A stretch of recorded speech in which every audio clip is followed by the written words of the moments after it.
She was also charged with first-degree larceny and spent time in jail.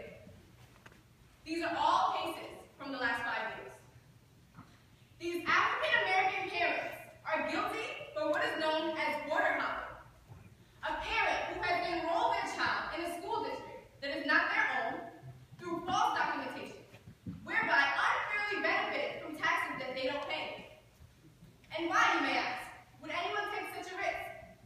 The answer is simple: to give their child a better chance against the racial and economic inequality in our school system.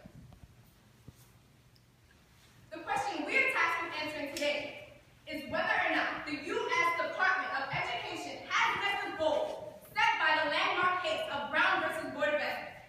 Based on these 3 cases, I say no. It is still, sadly, a dream deferred.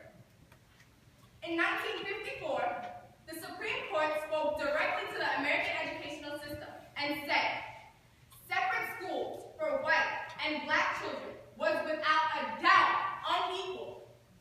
It was stated in the decision that segregation based on race impeded the educational and mental development of black children and deprived them from some of the benefits they received in an integrated school. According to the CAP, Center for American Progress, some states deserve credit for their progressive efforts in giving high poverty districts more funding from state and local sources than low poverty districts. But other states, such as New York and Illinois, fund wealthy districts better than they do the poor ones. So when racial barriers don't restrict us, economic hardships faced by many blacks keep us restricted within our boundaries. So now the standard has changed. You must have wealth, be of a certain class, and of a certain race to be guaranteed a decent education. We are now separated by economic status. Therefore, the quality of our education is not the same. The funding for textbooks, tablets, and after-school programs are not equal from district to district. These are basic educational necessities. So why wouldn't everyone have the same resources?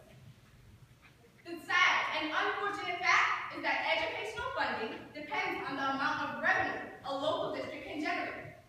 Wealthier, predominantly white districts have the financial resources, therefore spend their money on their schools, whereas poor, predominantly black districts don't have the financial resources and must struggle for the same resources, and are often faced with finding ways to do more with less.